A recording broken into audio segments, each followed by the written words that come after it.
Good morning, my friends.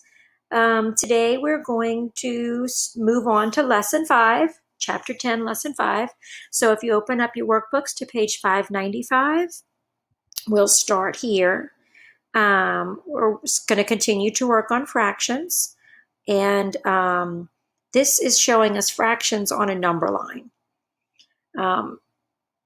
So it's just saying that if this were the whole, and they divided, this is one whole, and then they divided it up into three pieces, each piece would be one of three pieces. There's three pieces total. This is one of three pieces. This is one of three pieces, and this is one of three pieces.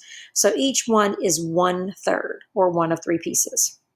So it says start at the left and place a fraction tile above the number line. So I put a fraction tile in here. Trace the tile, so you can do that. You can trace it. And then shade in the figure. So I am going to shade this in. I hope it works. Keeping my fingers crossed that it works. Let's make it blue. No, it didn't work. Of course it didn't work. Let's try this one. Blue. Try one more time. Blue. There we go. All right. So I shaded it in. I have 1/3 of this fraction is blue. So 1/3, oops, nope. 1/3 is blue. All right. It says place a second and a third tile. Well, I've already put them there. My second tile and my third tile is here above the number line next to the shaded figure, and trace the tiles. And you can trace these as well. You can see them back there. They're traceable. Shade in the figures. What fraction do the first two shaded areas represent together? So if I shade this one in blue, now I have 1/3 plus 1/3 is 2/3. 2/3 of my number line are blue now. What fraction do the first two shaded areas represent? 2/3 are blue. And if I do the last one and I make it blue as well, now what fraction do all three shaded areas? Well, 3 out of 3 areas are shaded.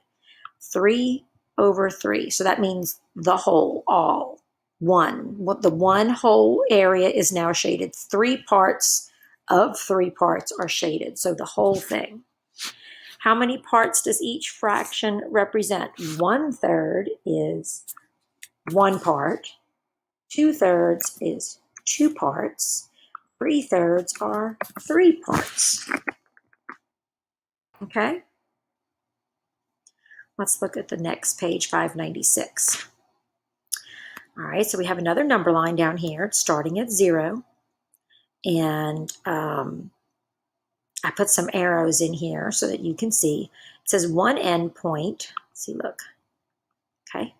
My green arrow is on the 0 mark. One end point of the fraction tile that represents 1/3 is at 0. So here's the 0, and here's my first third of my number line. This is 1/3.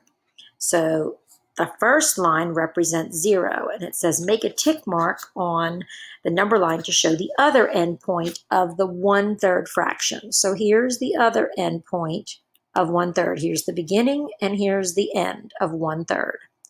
And then it wanted me to mark it in here. That's 1/3, this line right here. 2 says one endpoint of the 2 fraction tile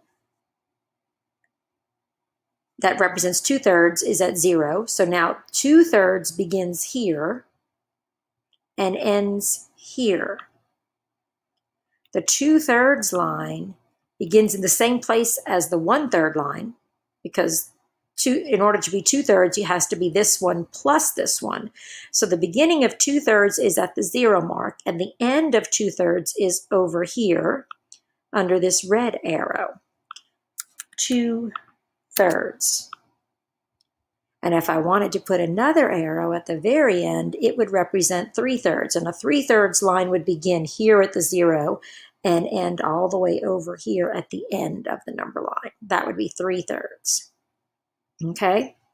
At the bottom, it's got some questions, and it wants you to answer them in sentences. So I've done this for you, and you can fill this in. You can pause it right here so that you can copy it, but let's talk about it for a minute.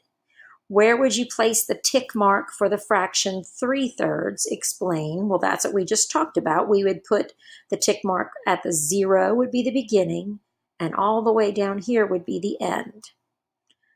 And that would be 1 whole. This is 1. See how the 3/3 is written in the shape of a 1? Because it's 1 whole. I would place it at 1 because on this number line, 3/3 is the same as 1 whole. Yes, ma'am. Yes, sir. It is. Number 2, be precise. Sam is making a number line and wants to mark a point for 3/4 on the number line. Into how many parts should he divide the number line? Explain. Well, if my fraction is 3/4, what are the total number of parts in this fraction? You'd find it in the denominator, right? This bottom number is going to tell me the total number of parts. My total number of possible parts is 4. So my answer says 4. The denominator is 4, so the whole is divided into 4 parts.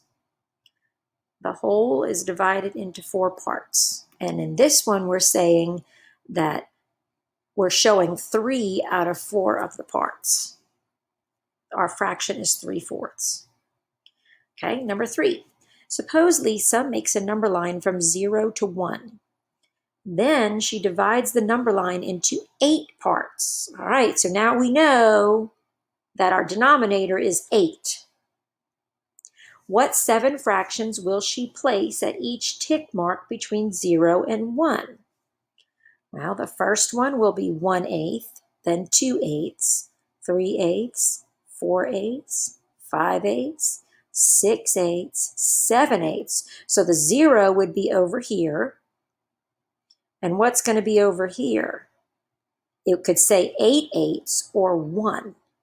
Just like up here it says 3/3 or 1. This would say 8/8 or 1.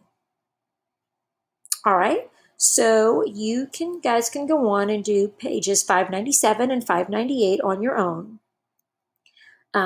I did not do a big video again today because Olivia is still studying for her final exams, and her exams are really, really hard, and I just didn't want to disturb her. I promised to make a better one over the weekend.